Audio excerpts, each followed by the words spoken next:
오늘의 큐티 말씀은 누가복음 9장 18절부터 27절입니다.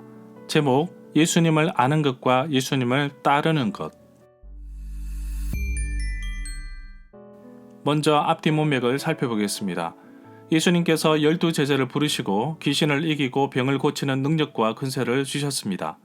제자들을 보내시면서 하나님 나라를 전하고 병을 치료하라고 하였습니다. 제자들은 돌아와서 자기들이 했던 모든 일들을 예수님께 말씀드렸습니다.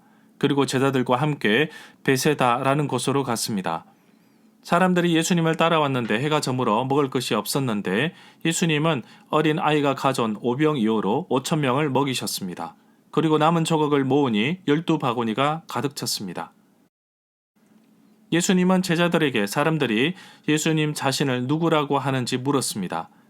제자들이 말하기를 어떤 사람은 세례 요한이라고도 하고 어떤 사람은 엘리야라고도 합니다. 예수님은 다시 직접 제자들에게 자신이 누구인지 묻습니다.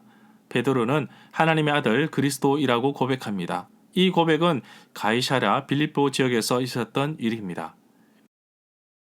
예수님은 자신이 고난을 당할 것을 제자들에게 말씀하셨는데 누구든지 예수님을 따라오려거든 자기를 부인하고 매일 자기 십자가를 지고 따르라고 하였습니다. 십자가를 따른다는 것은 어쩌면 모든 것을 잃을 수도 있는 것이지만 부활하신 예수님처럼 하나님의 나라를 얻을 사람으로 살 것입니다. 베드로가 예수님을 그리스도라고 고백한 내용은 마태복음 16장 13절부터 20절, 마가복음 8장 27절부터 30절, 누가복음 9장 18절부터 21절에 나옵니다. 이런 이야기를 주고받은 곳은 빌립보 가이사랴 지방입니다.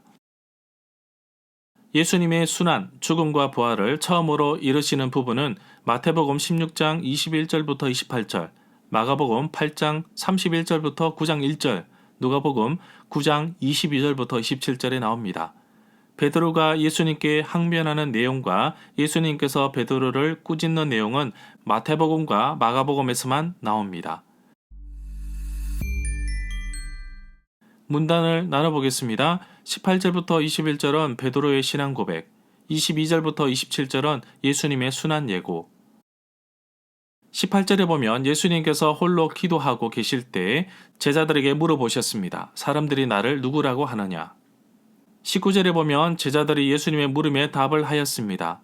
세례 요한이라고도 하고 어떤 사람은 엘리야라고도 하고 어떤 사람은 옛 선지자 중에 한 사람이 다시 살아났다고 합니다. 20절에 보면 예수님은 제자들에게 직접 물어보십니다. 그러면 너희는 나를 누구라고 하느냐? 이때 베드로가 말합니다. 하나님의 그리스도십니다. 예수님께서는 베드로에게 자신을 누구로 생각하는가를 말할 수 있도록 유도 질문하였습니다. 베드로는 자기 백성을 해방시키기 위해 오신 메시아라고 고백합니다. 누가는 베드로의 고백을 표현할 때 그리스도 대신에 하나님의 그리스도라고 말한 것은 그 당시에 매우 모호한 메시아 칭호에 필수 불가결한 그리스도교적 명백성을 부여하려는 누가의 노력을 반영한 것으로 봅니다. 누가가 말하고자 하는 것은 오직 예수님만이 하나님께서 보내신 유일한 참된 메시아라는 것입니다. 그리고 이 사실을 베드로가 그때 알고 발언했다는 것입니다. 21절에 보면 두 구절 21절과 22절의 말씀은 마가복음 8장 30절부터 31절의 말씀과 상응합니다. 그렇지만 누가복음에서는 한 문장으로 결합되어 있습니다. 그래서 다음과 같은 사실이 분명하게 됩니다.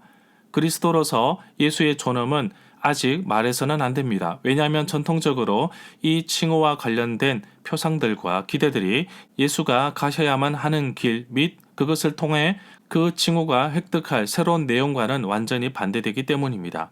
베드로의 항의와 예수님의 질책을 누가는 간과하고 있습니다. 22절에 보면 인자가 많은 고난을 받고 장로들과 대제사장들과 서기관들에게 버림받아 죽임을 당할 것이라고 말씀하시고 제3일에 살아날 것이라고 말씀하십니다. 예수님의 죽음과 부활의 예고는 제자들이 예수님을 그리스도라고 고백한 이후에 말씀하셨습니다. 예수님의 죽음과 부활은 총 3번에 걸쳐 말씀하십니다. 9장 22절, 9장 44절, 18장 31절부터 33절. 그때마다 예수님께서는 무리가 아닌 제자들에게 말씀하셨습니다. 예수님의 죽음과 부활은 하나님의 뜻에 따른 것이지 결코 인간적인 박해의 결과가 아닙니다. 베드로의 신앙 고백이 있은 직후에 나오는 이 예고는 모세와 엘리야가 예수님과 나누었던 대화의 주제이기도 합니다. 23절에 보면 예수님께서 따르는 무리에게 누구든지 나를 따라오려거든 자기를 부인하고 날마다 자기 십자가를 지고 나를 따르라고 말씀하십니다. 누가복음에서만 다른 복음서와 달리 날마다 라는 단어를 넣었습니다. 예수님을 따르기를 원하는 사람은 매일 자기 자신을 부인하고 자기 십자가, 희생과 헌신을 치고 따를 것을 강조하고 있습니다. 24절에 보면 이 구절에서 누구든지 나를 위하여 제 목숨을 잃으면 구원하리라 고 하였는데 기독교적인 연설이라고 할 수 있습니다.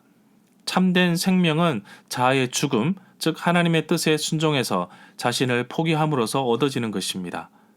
25절에 보면 세상의 모든 것보다 자기 자신의 생명이 중요합니다. 그 생명을 주를 위해 잃게 되면 역설적으로 그 생명을 도로 얻게 될 것이라고 합니다. 26절에 보면 이 구절에서 아버지의 영광 외에 인자의 영광을 언급함으로써 하나님께서 예수님에게 부여하신 월등한 지위에 대한 부활절 이후의 지식이 유효하게 됩니다. 27절에 보면 예수님의 말씀을 직접 들은 사람들 가운데 살아있는 동안에 일어나게 될 사건으로 하나님의 통치가 이 땅 가운데 이루어질 것을 말씀하고 있습니다. 이 구절의 약속을 누가는 성령의 작용으로 말미암은 교회의 확장과 관련시킬 수 있을 것입니다. 여기에서 하나님의 나라는 이미 가시화됩니다. 물론 모든 사람에게는 아니지만 적어도 몇몇 사람에게는 그러합니다. 왜냐하면 여기서도 그 나라를 볼 수 있으며 또 보고자 하는 눈을 필요로 하기 때문입니다. 절마다 상세한 설명과 구절 해석, 핵심 내용과 중심 줄거리는 네이버 블로그에 올려져 있습니다. 내게 주시는 교훈입니다. 예수님을 따르는 사람들의 자세에 대해서 기록하고 있습니다. 자기 자신을 부인하고 자기 십자가를 지고 따라야 할 것인데 많은 그리스도인들은 자기 자신을 부인하지도 않고 또한 자기 십자가도 지지 않고 오히려 예수님께서 십자가를 지게 하는 사람이 적지 않습니다. 어떤 이들은 왜 우리가 고난을 받아야 하는지 불평하는 사람도 있습니다. 나의 인생의 주인은 내가 아닙니다. 그동안 하나님께서 나에게 맡기셨던 것을 나는 그것이 내 것인 줄 알고 자랑하고 살았습니다. 재능, 자질, 능력, 건강, 직장, 교회, 성도, 사람, 돈. 원래는 하나님 것입니다. 잠시 나에게 맡기신 것을 내 것인 줄 알고 서로 다투며 빼앗고자 달려들었습니다.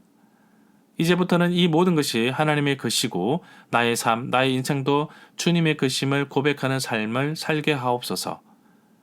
자기 자신을 부인하는 것이 기독교의 핵심입니다.